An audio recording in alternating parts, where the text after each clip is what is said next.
तर आम्ही चाललो होतो जीजूच्या घरी. हे पहा कसे चालले होते डुकरं. तर ऋतुकला म्हटलं, "का रे ऋत्या कुठं चालला रे?" म्हटलं "तू?"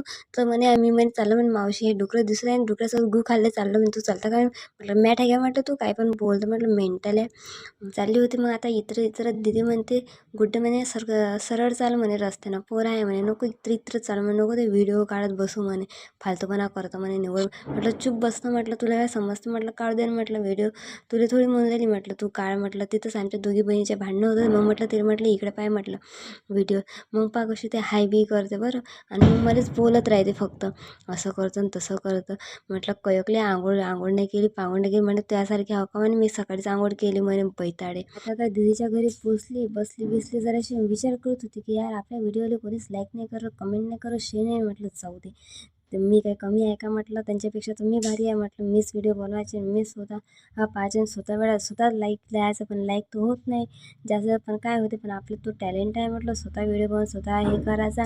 म्हणून म्हटलं जाऊ दे, तुम्ही नाही देत तर नका देऊ, पण मी देतो. म्हटलं बाबा माझ्याच व्हिडिओला लाईक देतो, कमेंट करतो, तो आपण स्वतः हसतो. म्हटलं मी थोडी कोणासाठी काढू राहिली. म्हटलं मला करमत नाही म्हणून मी व्हिडिओ काढून राहिले. म्हटलं जाऊ दे, आता जाऊ दे, आपलं आपलं करायचं. म्हटलं मग काय आता आमचीचा गॅस गेला, खिचडी मांडली होती, गॅस गेला. मग चाललो होतो आम्ही रस्त्यानं चाललो होतो.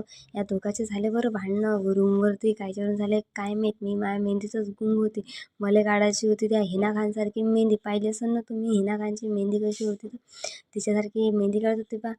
चालली रस्त्यानं. मग इथं या कुत्र्याचे भांडण वाटले. म्हटलं राजा काही भांडणं करतो, आता आम्ही भांडणं करून आलो. म्हटलं आता तुमचे भांडणं चालू झाले का? म्हटलं बाबा काय भांडणं करायला लागतं. म्हटलं चांगले राजा. म्हटलं यांचे ते फॅमिली कशी चालली होती हात पकडून तिघं पण एकमेकाचे. तिच्या हातात भारी झालं तर मी घेतला भाजीपाला. मग कसं म्हणते जिजू द्यान म्हणे मायवाल्या बायकोला भारी झालं म्हणे, घे म्हणे वजं घेतो म्हणे मी आता. मग काय आलो रूमच्या जवळपर्यंत आलो. तिथं पाहिजे होतं जिजू म्हणे भत्ता घे म्हणे खाले आपल्याला खिचडीसोबत खाले. म्हटलं हा ते राहिलंच होतं. म्हटलं हातात हा म्हटलं घेऊन आले. म्हटलं तुम्ही जा म्हटलं पुढं. मग मी आणि ऋतू गेलो. मग आम्ही भत्ता घ्यायला गेलो. पहा माझी घरी येऊन माईवाली मेहंदी कंप्लीट झाली. जमली की नाही मग हिना खानसारखी मेहंदी. थांबा तुम्हाला फोटो दाखवतो मी नंतर कशी होती ती हिना खानची मेहंदी. पण हिना खानपेक्षा जिजूला म्हटलं जिजू माझी मेहंदी काय झाली. पण तू तर हिना खानला पण मागं पाडलं म्हणे.